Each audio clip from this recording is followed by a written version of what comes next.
ഇത് കേട്ടപ്പോ അലിയാര് തങ്ങൾക്കൊരു ആഗ്രഹം, ഫാത്തിമ ബീവിയെ വിവാഹം കഴിക്കണം. അള്ളാഹുവിന്റെ പ്രവാചകൻ സല്ലല്ലാഹു അലൈഹി വസല്ലമ തങ്ങളോട് ഇത് ചോദിക്കണം. അലിയാര് തങ്ങൾ നേരെ റസൂലുള്ളാഹി സ്വല്ലല്ലാഹു അലൈഹി വസല്ലമ തങ്ങളുടെ വീട്ടിലേക്ക് കടന്നു വന്നു പെണ്ണ് ചോദിക്കാൻ. പെണ്ണ് ചോദിക്കുന്നതിന് വേണ്ടി അള്ളാഹുവിന്റെ പ്രവാചകന്റെ വീട്ടിലേക്ക് കടന്നു വന്നു. എന്റെ പ്രിയപ്പെട്ട സഹോദരങ്ങളെ, പ്രവാചകന്റെ വീട്ടിൽ വന്നു. പ്രവാചകനെ കണ്ടപ്പോ അലിയാര് തങ്ങളുടെ കൈകാല് വിറയ്ക്കാൻ തുടങ്ങി. പെണ്ണ് ചോദിക്കാൻ വന്നതാ. പക്ഷെ അലിയാര് തങ്ങൾ അള്ളാഹുവിന്റെ പ്രവാചകനെ കണ്ടപ്പോഴത്തേക്ക് പേടിച്ചുപോയി. റസൂലുള്ളാഹി തങ്ങൾ ചോദിച്ചു, അലിയെ എന്തിനാ ഇപ്പൊ വന്നേ? ഒന്നുമില്ല നബിയെ. അലിയെ നീ എന്തിനാ ഇപ്പൊ വന്നേ? എന്തെങ്കിലും ചോദിക്കാനുണ്ടോ? അള്ളാഹുവിന്റെ പ്രവാചകൻ സല്ലല്ലാഹു അലൈഹി വസല്ലമ തങ്ങൾ പിന്നെയും ചോദിച്ചു. അലിയാര് തങ്ങൾ പേടിച്ചിട്ട് മറുപടി പറഞ്ഞില്ല, ഒന്നുമില്ല നബിയെ. റസൂലുള്ളാഹി തങ്ങൾ ചോദിച്ചു, അലിയെ എന്റെ ഫാത്തിമാനെ നീ വിവാഹം കഴിക്കുമോ? എന്റെ ഫാത്തിമാനെ നീ വിവാഹം കഴിക്കുമോ? അള്ളാഹു നമുക്ക് ഈമാൻ നൽകി അനുഗ്രഹിക്കുമാറാകട്ടെ. എന്റെ പ്രിയമുള്ള സഹോദരങ്ങളെ, നിങ്ങൾ ആലോചിച്ചു നോക്കി, എന്തിന് ഞാനിത് പറഞ്ഞതെന്നറിയോ? ഞാൻ ഇവിടെ വന്നപ്പോ ഏതോ ഒരു സഹോദരി ഒരു എഴുത്തെഴുതി തന്നിട്ടുണ്ട്, ഉസ്താദെ ഒളിച്ചോടി പോകുന്ന പെൺകുട്ടികളെ കുറിച്ചൊന്ന് പറയണമെന്ന്. ഞാൻ എന്താ പറയുക? അള്ളാഹു ഈമാൻ നൽകുമാറാകട്ടെ. അള്ളാഹ് ഈമാൻ നൽകുമാറാകട്ടെ. 2 പെമ്മക്കളുള്ള വാപ്പമാരൊക്കെ ഒന്ന് കൈപൊക്കിക്കേ. 2 പെമ്മക്കളുള്ള, എന്താ നിങ്ങൾക്ക് പേടിയണ്ട? അള്ളാഹു 2 പെമ്മക്കളെ തന്നിട്ടുള്ളവരൊക്കെ ഒന്ന് കൈപൊക്കിക്കേ. കെട്ടിച്ചതാണെങ്കിലും കുഴപ്പമില്ല, കൈപൊക്കിക്കേ. ശരി, ഒരെണ്ണം ഉള്ളവരൊക്കെ ഒന്ന് കൈപൊക്കിക്കേ. അൽഹംദുലില്ലാ. അള്ളാന്റെ റസൂൽ സല്ലല്ലാഹു അലൈഹി വസല്ലമ തങ്ങൾ പറഞ്ഞു, 2 പെമ്മക്കളെ ആരെങ്കിലും നല്ല നിലയിൽ വളർത്തിയിട്ട് വിവാഹം കഴിച്ചു കൊടുത്താ അവൻ നാളെ സ്വർഗത്തിൽ എന്റെ കൂടെയാണെന്ന് ആദരവായ പ്രവാചകൻ നബി മുഹമ്മദ് മുസ്തഫ. 2 പെമ്മക്കളെ അള്ളാഹു നിങ്ങൾക്ക് ആർക്കെങ്കിലും നൽകി, ആ 2 പെമ്മക്കളെ നല്ലതുപോലെ വളർത്തിയിട്ട് കെട്ടിച്ചു കൊടുത്താൽ മതി, നാളെ സ്വർഗത്തിൽ മുത്തുനബിയുടെ കൂടെ പോകാം. അള്ളാഹു നിങ്ങൾക്ക് ഈ ഭാഗ്യം തരുമാറാകട്ടെ. റസൂലുള്ളാഹി സല്ലല്ലാഹു അലൈഹി വസല്ലമ തങ്ങളുടെ മകൾക്ക് 18 വയസ്സ്, അലിയാര് തങ്ങൾക്ക് 21 വയസ്സ്. കെട്ടിക്കാൻ പ്രായമായപ്പോ അള്ളാഹുവിന്റെ പ്രവാചകന് ഫാത്തിമയോട് ചോദിച്ചു, മോളെ നിന്നെ കല്യാണം കഴിച്ചു കൊടുക്കട്ടെ. എന്നാൽ നമ്മൾ ചോദിക്കാറുണ്ടോ? എന്റെ പ്രിയപ്പെട്ടവരെ, ഇന്നത്തെ കാലഘട്ടത്തിൽ വാപ്പായ്ക്ക് അതിനുള്ള ഭാഗ്യം കിട്ടാറില്ല. പണ്ട് നിങ്ങളൊക്കെ പെണ്ണ് കെട്ടിയ കാലം ആലോചിച്ചു നോക്കിയേ. ഈ ഇരിക്കണ പ്രായമുള്ള വാപ്പാമാരൊക്കെ ഒരു ദിവസം പെണ്ണ് കാണാൻ പോയി.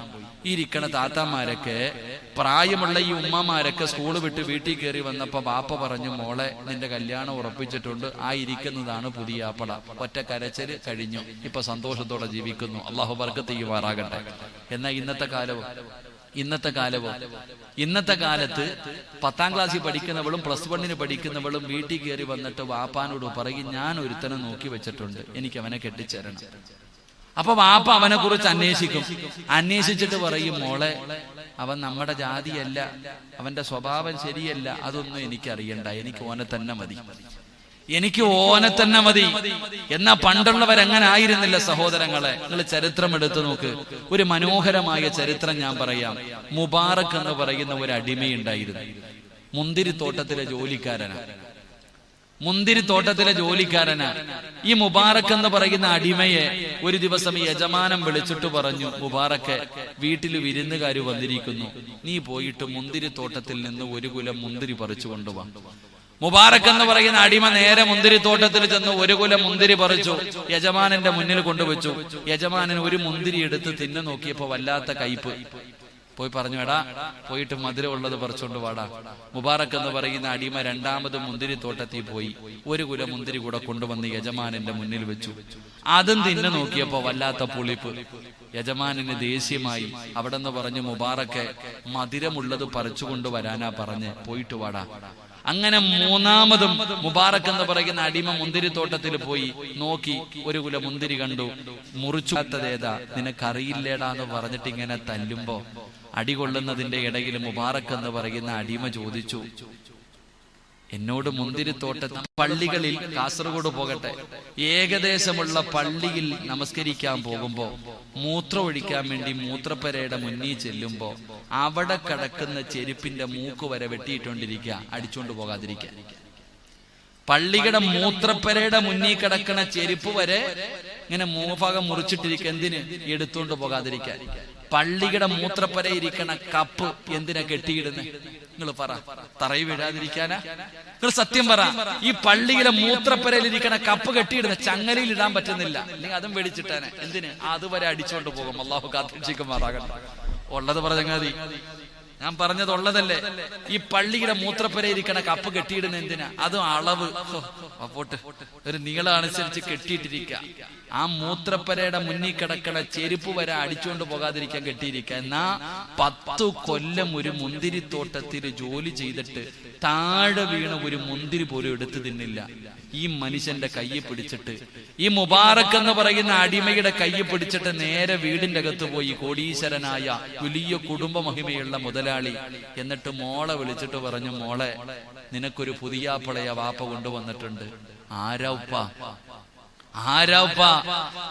എനിക്ക് വേണ്ടി എന്റെ വാപ്പ തെരഞ്ഞെടുത്ത പുതിയാപ്പളയാരാ? നമ്മുടെ തോട്ടത്തിൽ ജോലി ചെയ്യണ മുബാറക്കുണ്ടല്ലോ, ഓന. ഈ മോള് ചോദിച്ചു, എന്തേ ഉപ്പ ഓനെ തിരഞ്ഞെടുത്തേ? എന്റെ വാപ്പ അവനെ തിരഞ്ഞെടുക്കാനുള്ള കാരണം എന്താ? ആ സമയത്ത് വാപ്പ പറഞ്ഞു കൊടുത്തു, ഇനി എന്റെ ജീവിതകാലം മുഴുവനും നിനക്ക് പുതിയാപ്പളയെ തെരഞ്ഞാലും ഇവനെക്കാലം നല്ല ഒരുത്തനെ എനിക്ക് തെരഞ്ഞെടുക്കാൻ പറ്റൂല. ആ മോള് ചോദിച്ചു, വാപ്പായ്ക്ക് ഇഷ്ടമാണോ? വാപ്പായ്ക്ക് ഇഷ്ടമാണോ? ഇഷ്ടവാ, എനിക്ക് ഇഷ്ടവാ വാപ്പ. എന്റെ പ്രിയപ്പെട്ടവരെ, ആ പെണ്ണിനെ കല്യാണം കഴിച്ചു കൊടുത്തു. അദ്ദേഹത്തിന്റെ മകന അബ്ദുല്ലാഹി ഇബ്നുൽ മുബാറക് റളിയല്ലാഹു തആല അൻഹു, അല്ലാഹു ഈമാൻ തരുമാറാകട്ടെ. ഞാൻ പറഞ്ഞു വന്നത്, പെൺമക്കൾ 21 വയസ്സ്, 18 വയസ്സ്, തന്റെ മക്കൾക്ക് 21 വയസ്സ് വിവാഹപ്രായം എത്തിയപ്പോ അള്ളാഹുവിന്റെ പ്രവാചകന് ഫാത്തിമ എന്ന് പറയുന്ന മകളോട് ചോദിച്ചു, നിന്റെ കല്യാണം കഴിക്കാൻ സമയമായി, കെട്ടിച്ചു കൊടുക്കട്ടെ? അവിടെ ഒന്ന് ചോദിച്ചു. അങ്ങനെ അള്ളാഹുവിന്റെ പ്രവാചകൻ സല്ലല്ലാഹു അലൈഹി വസല്ലമ തങ്ങള് അലിയാര് തങ്ങള് വീട്ടിൽ കയറി വന്നപ്പോ ചോദിച്ചു, അലിയേ, എന്റെ ഫാത്തിമാനെ നീ വിവാഹം കഴിക്കുമോ? ജിബ്രീൽ എന്ന് പറയുന്ന മലക്കാണ് മുത്തുനബിയുടെ ചാരത്ത് വന്ന് പറഞ്ഞു കൊടുത്തത്. അള്ളാഹുവിന്റെ പ്രവാചകൻ അവിടെ നിന്ന് ചോദിക്കുമ്പോ അലിയാര് തങ്ങളുടെ കണ്ണ് നിറയുകയാണ്. അള്ളാന്റെ റസൂല് ചോദിക്കുമ്പോ അലിയാര് തങ്ങളുടെ കണ്ണ് നിറയുകയാ. അവിടെ നിന്ന് പറഞ്ഞു, നബിയേ, എനിക്ക് സമ്മതമാണ് നബിയേ, എനിക്ക് സമ്മതമാണ് നബിയേ. അലിയാര് തങ്ങളുടെ ജോലി എന്തെന്നറിയോ ബാപ്പാ? അല്ലാഹുവേ, അതാ പുല്ലിങ്ങനെ വെട്ടുകയാണ്. പുല്ലുകൾ വെട്ടിയിട്ട് ഉണക്കിയിട്ട് അതാ കുതിരയും ഒട്ടകവും ഉള്ളവരുടെ വീട്ടിൽ കൊണ്ടുപോയി കൊടുത്തിട്ട് കിട്ടുന്ന പൈസ കൊണ്ട് ജീവിക്കുന്ന പാവപ്പെട്ടവരാ. സ്വന്തമായിട്ടൊരു വീട് പോലുമില്ല. അള്ളാഹുവിന്റെ പ്രവാചകൻ അവിടുന്ന് അലിയാര് നിങ്ങളോട് ചോദിച്ചു, എന്റെ ഫാത്തിമാനെ വിവാഹം കഴിക്കുമോ? സമ്മതമാണ് നബിയേ. അള്ളാഹുവിന്റെ പ്രവാചകം ചോദിച്ചു, അലിയേ, മഹർ കൊടുക്കണമല്ലോ, മഹർ കൊടുക്കണമല്ലോ. നിന്റെ കയ്യിൽ എന്തെങ്കിലും ഉണ്ടോ അലിയേ? യാ റസൂലല്ലാഹ്, ഒരു കുതിരയുണ്ട് നബിയേ, ഒരു വാളുണ്ട് നബിയേ, ഒരു പരിചയുണ്ട് നബിയേ. അള്ളാഹുവിന്റെ റസൂലിനോട് അലിയാര് തങ്ങൾ പറയുകയാണ്, മഹർ കൊടുക്കാൻ എന്തെങ്കിലും ഉണ്ടോ എന്ന് ചോദിച്ചപ്പോ അലിയാര് തങ്ങൾ പറഞ്ഞു, എന്റെ വീട്ടിലൊരു കുതിരയുണ്ട്, ദുൽഫുഖാർ എന്ന് പറയുന്ന ഒരു വാളുണ്ട്, ഒരു പടയങ്കിയുണ്ട്, ഇതല്ലാതെ എന്റെ കയ്യിലൊന്നുമില്ല നബിയേ. അള്ളാന്റെ റസൂല് പറഞ്ഞു, സഞ്ചരിക്കാൻ കുതിര വേണമല്ലോ, യുദ്ധം ചെയ്യാൻ വാള് വേണമല്ലോ. പക്ഷേ അലിയേ, ആ പടയങ്കി കൊണ്ടുപോയി വിറ്റിട്ട് കിട്ടുന്ന പൈസയുമായി വാ. അലിയാര് തങ്ങൾ ഓടുകയാണ്. തന്റെ വീടിന്റെ അകത്തേക്ക് ഓടിച്ചെന്നിട്ട്, പടച്ചവനെ, അള്ളാഹുവിന്റെ പ്രവാചകന്റെ പൊന്നുമോൾക്ക് മഹർ കൊടുക്കാരാ. അവിടെ നിന്ന് ഓടിച്ചെന്നു. പടച്ചവനെ, പടയങ്കി എടുത്തുകൊണ്ട് കമ്പോളത്തിലേക്ക് ഓടുകയാണ്. അള്ളാഹുവേ, വിൽക്കുന്നതിന് വേണ്ടി കമ്പോളത്തിൽ പോയി നിൽക്കുമ്പോ ആരാ വാങ്ങാ വരുന്നതെന്നറിയുമോ? മഹാനായ സയ്യിദുനാ ഉസ്മാൻ ഇബ്നു അഫ്ഫാൻ. എന്റെ പെങ്ങളെ ഉസ്മാൻ റളിയല്ലാഹു തആല അൻഹു അവിടെന്ന് ചോദിച്ചു, എന്തിനെ അലിയേ ഇവിടെ നിൽക്കുന്നത്? അല്ലാഹുവേ, അവിടെന്ന് പറഞ്ഞു കൊടുത്തു, പടയങ്കി വിൽക്കാമെന്നതാണ്, ഫാത്തിമയ്ക്ക് മഹർ കൊടുക്കണമല്ലോ. ഉസ്മാൻ തങ്ങൾ അവിടെന്ന് പടച്ചവനെ ഒരു വില പറഞ്ഞു. 400 ആണെന്നും 480 രൂപയാണെന്ന് പറയുന്നു. അവസാനം പടച്ചവനെ അവിടെന്ന് അതാ ഉസ്മാൻ തങ്ങൾ വാങ്ങി പൈസ കയ്യിൽ വെച്ച് കൊടുത്തു. എന്നിട്ട് രണ്ടുപേരും കൂടെ നടന്ന് മുത്തുനബിയുടെ മുന്നിലേക്ക് പോകുമ്പോ ഉസ്മാൻ റളിയല്ലാഹു തആല പറഞ്ഞു, ഈ പ്രായം ചെന്ന് എനിക്ക് എന്തിനാ പടയങ്കി? അലിയെ നീ യോദ്ധാവാണല്ലോ, നീ തന്നെ വെച്ചോ അലിയെ. രണ്ടുമായിട്ട് അല്ലാഹുവേ അവിടുന്ന് മുത്തുനബിയുടെ ചാരത്ത് ചെന്നു. പ്രവാചകൻ സല്ലല്ലാഹു അലൈഹി വസല്ലമ തങ്ങളുടെ മുന്നിലേക്ക് 480 ദിർഹം കൊണ്ട് വെച്ച് കൊടുത്തപ്പോ അതിൽ നിന്ന് അല്ലാഹുവിന്റെ റസൂൽ 400 ദിർഹം എടുത്തു. 80 ദിർഹം അലിയാര് തങ്ങളുടെ കയ്യിൽ വെച്ച് കൊടുത്തു. 400 ദിർഹം ഫാത്തിമയ്ക്ക് മഹർ, 800 ദിർഹം കയ്യിൽ കൊടുത്തിട്ട് പറഞ്ഞു, അലിയേ ഫാത്തിമയ്ക്ക് പുതിയ വസ്ത്രം വാങ്ങണമല്ലോ, കല്യാണത്തിന്റെ ആവശ്യമായ സാധനങ്ങൾ വാങ്ങണമല്ലോ. 800 അല്ലാഹുവേ 80 ദിർഹം കയ്യിൽ കൊടുത്തിട്ട് മുത്തുനബി പറഞ്ഞു വിടുകയാ. അലിയാര് തങ്ങൾ കടന്നു ചെന്നു, ഫാത്തിമയ്ക്കിടാനുള്ള ഒരു വസ്ത്രം വാങ്ങി, പടച്ചവനെ ആവശ്യമുള്ള ചില സാധനങ്ങൾ വാങ്ങി.